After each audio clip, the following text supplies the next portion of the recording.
I can't believe I'm saying this again. This is so epic. Battlefront 2 is peaking yet again. On the weekend that just passed, Battlefront 2 had the most amount of players playing the game since January 2021. Here we are in May 2025, and so many players, according to Steam charts, are returning to Battlefront 2, and this is only the Steam numbers. Think of how many people are also playing on Epic Games, are playing on PlayStation, on console, on Xbox. But once again, clearly the demand for a multiplayer Star Wars game is here. This is evidence. This game is old, man. It was released in 2017. It still looks stunning. It is still the best multiplayer Star Wars game out there right now. But surely this shows, this is evidence enough to say Battlefront 3 or another Battlefront or another Star Wars multiplayer shooter game would be super successful. Hey everyone, it's Andrew. So the peak amount of players on at one time was 5,942 this last weekend. And legit, we have not seen that many people playing Battlefront 2 since all the way back in January 2021. So why are so many players returning to Battlefront 2? Why are people picking up this game again? Well, there's a number of reasons. First of all, there was a Steam sale for May the 4th, which has continued on. So I think a lot of new players started playing. There was also an EA sale and I believe an Epic Games sale where the game was discounted. So people are coming to the game. But that said, it's also been overall a good month for Star Wars. We had the Revenge of the Sith re-release in cinemas, grossing something like $42 million. I think that might be Australian dollars, making it the most successful re-release of a movie in the cinemas ever. And it was only for a week, which is kind of wild. With the return of Revenge of the Sith to cinemas, we also saw a rise in the amount of prequel memes being created and the popularity of these. People returning to the prequels once again, to once again remind Anakin that he never had the high ground. The year is 2005, the Pope just died, but you're excited to see Revenge of the Sith in cinemas. The year is 2025, the Pope just died, but you're excited to see Revenge of the Sith in cinemas. In addition to this, Andor has also been hugely successful for Star Wars. Who would have known? Making a really good Star Wars series would make Star Wars popular again, bringing people back to the franchise, and then also back to Battlefront 2. And then of course we also have the Star Wars Fortnite event, which some people are calling Battlefront 3. I don't think it's Battlefront 3 in any way. It's still Fortnite. It is cool. I've enjoyed playing it. But clearly that has also made people return to Battlefront 2 for the pure ultimate Star Wars experience. And then also Battlefront 2 on PC has been fixed. For many months now, people have been complaining about hackers in PC lobbies and the game being literally unplayable. Well, apparently that problem has now been solved, which means people have decided to return to Battlefront 2, give it another go, and can now focus on watching those wrist rockets instead of watching those hackers.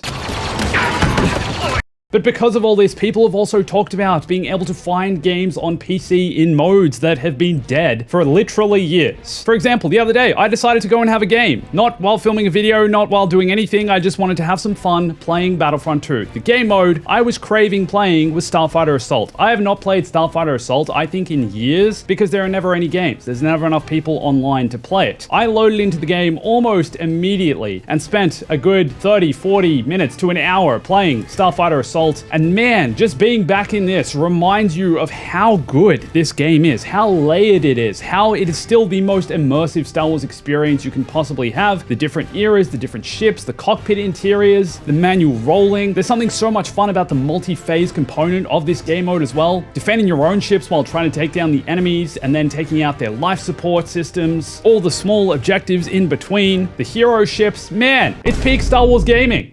And we're back playing it. Imagine if Battlefront 2 had cross-platform. I don't think this game would have been as dead as it was just a few weeks ago. Not that it's ever really dead, there are always still people playing, but I feel like the player base itself would be so much healthier had the game been given cross-platform. Battlefront 2 was released in 2017, and I feel like this was just before cross-platform became kind of a very universal thing for game developers to add to games. And with support ending for the game in 2020, I guess it was never really given the chance to be updated with cross-platform. But being on Reddit, I've seen so many people saying they're playing modes that they haven't played in such a long time. People are finding games quickly, easily, grouping up, joining. It's just, once again, this game just keeps coming back, just won't die. The redemption of Battlefront 2 is real. It keeps happening over and over again. And here we are again, 2025, and Battlefront 2 is still the best multiplayer game you can play. Just like the simulation.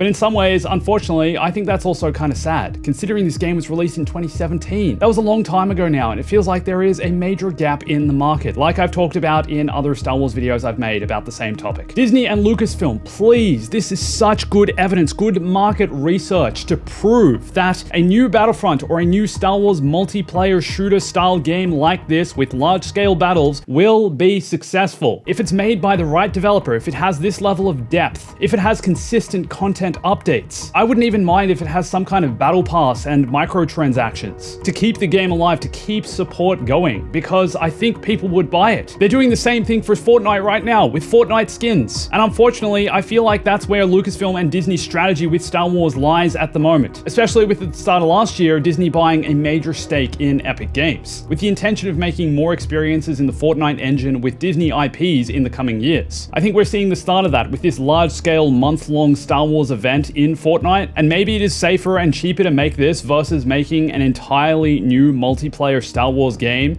But I still think the demand is there, and I still think, at the end of the day, it could be profitable if done correctly. I'm no game developer, I'm no marketing genius or anything, so that stuff definitely isn't up to people like me to make those decisions, but I don't know, it feels like common sense that Star Wars is still one of the biggest properties in the world, biggest IPs in the world. People love Star Wars. People will keep returning to Star Wars if great Star Wars things are being made. And if Star Wars is being talked about, people constantly crave that Star Wars fantasy fulfilling experience, and that, to this point in time, is still what Battlefront 2 provides, and it's probably the best at providing with this type of multiplayer shooter style game. But I think it's also clear evidence that there's demand here for more, that there is a market that will return to a game like this. We want to play it. Even evidence in how many views some of these videos are getting that I'm making about the subject. People clearly want it. People are interested. And I want to keep that ball rolling. I want to keep the noise going. We need a new Star Wars multiplayer game. It's not just something I think we want. I think we need it. I think Battlefront 2 is amazing. I still think there are a lot of ways the game could be improved or changed. I'm not saying it's a perfect game in any way. I think it's honestly very flawed in parts.